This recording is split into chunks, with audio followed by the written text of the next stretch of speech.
Someone doing our bulking program asked me about this video here, where Dr. Mike Israetel is interviewing Dr. Eric Helms about bulking research. Eric Helms argues that eating in a large calorie surplus doesn't give you much extra muscle growth, it just makes you fat. So, if you want to keep your gains lean, you shouldn't gain any more than 0.5% of your body weight per week. For example, if you're a skinny guy who weighs 130 pounds, that means you shouldn't gain more than about half a pound per week. That's not the worst advice, it's much better than main gaining, but when I was a skinny guy who weighed 130 pounds, I gained weight nearly 3 times faster than that, gaining 20 pounds in 3 months, and I finished looking leaner than when I started. I bulked again a few months later, gaining weight even faster, this time gaining 25 pounds in 3 months. And this time I did gain some fat, but not enough to notice, let alone worry about. When you're as thin as I was, you aren't afraid of fat, fat's afraid of you. And lo, as soon as I stopped bulking, it fled my body as fast as it possibly could. There are plenty of other examples like mine. Here's GK gaining 29 pounds in 5 months.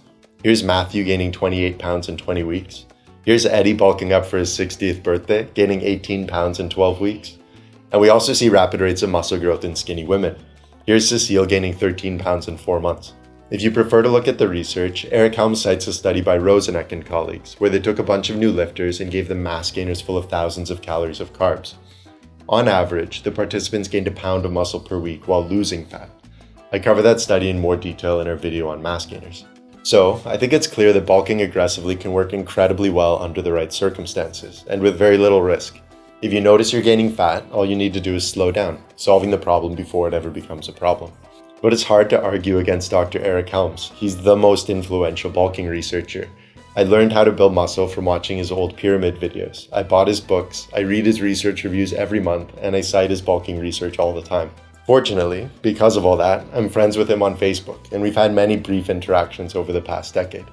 So I reached out to him and I laid out my case, and he agreed with me. He said he's going to change his bulking recommendations in the next edition of his book so that they work better for skinny people. I had a similar conversation with Greg Nuckols a few years ago when he asked if we wanted to be affiliates for his new calorie tracking app, Macrofactor. I don't track my calories, but a lot of people find it really helpful, and the app was amazing, easily the best one out there. The only problem is that it recommends rates of weight gain based on a percentage of body weight, meaning that the less you weigh, the slower you have to bulk. That's a problem because skinny people are lighter than average, but we can also benefit from bulking faster than average because there's so much room on our frames for muscle growth. Greg agreed, and he updated the app to allow for more aggressive bulking, which was super cool, and we became affiliates. Anyway, that brings us back to the topic of the video. How fast can skinny people expect to build muscle? There's this idea that people can gain 20 pounds of muscle in their first year of bulking, 10 in their second, 5 in their third, and gradually less after that, until one day when the Reaper's scythe comes to cleave it all away. It's such a common rule of thumb that some people consider it a hard limit, forgetting that it's just a loose heuristic. That's where so many of these misunderstandings stem from. When you're bulking, the idea is to line up your rate of weight gain with your predicted rate of muscle growth. So if you think you can gain a pound of muscle per week, then you'd eat enough food to gain a pound of weight per week, hoping that most of that weight gain is muscle. However, if you look at this graph, you'll see that you can only expect to gain 20 pounds of muscle in your first year. That's less than half a pound per week. That means that if you gain a full pound per week, more than half of your gains would be fat. And that's if you're a beginner. It would be even worse if you were an intermediate lifter. If that were true, it really would make sense to bulk more slowly, limiting yourself to gaining half a pound per week. There's a problem with the graph though. The curve is correct. It's true that your rate of muscle growth diminishes as you get closer to your genetic potential. But this graph is for the average person starting off with an average amount of muscle. If you're skinny, you aren't starting here at the beginning, you're starting all the way back here. Maybe in your first year of lifting weights, you can gain 30 pounds, bringing you to the starting line, at which point you can gain another 20 pounds in your second year.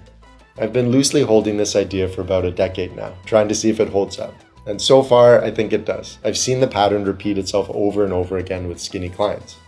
So I asked Dr. Eric Helms about this too, and he thinks my hunch is correct. Bulking definitely isn't dead, and neither is aggressive bulking. I don't think any credible expert actually believes that. It's just when they're talking about this stuff, they aren't thinking about skinny people.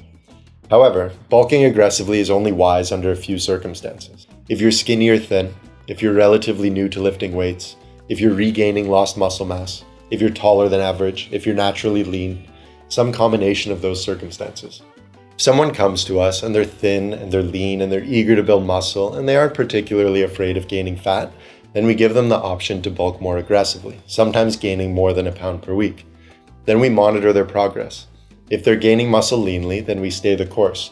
If we notice that they're gaining fat, we slow it down, and we try to slow it down before the extra fat ever becomes a problem. That's how we get longer term transformations where guys finish both bigger and leaner than when they started. We bulk up as quickly and leanly as we can, and then, if needed, we incinerate the extra fat in our hellish metabolic furnaces. Naturally thin people tend to be pretty good at burning fat too. Most of us don't even need to cut. I'll cover that in another video. Also, Dr. Mike made some pretty interesting points about lean bulking. I'll cover that in another video too. Alright, that's it for now. If you have any comments, drop them below. Hope to see you in the next one.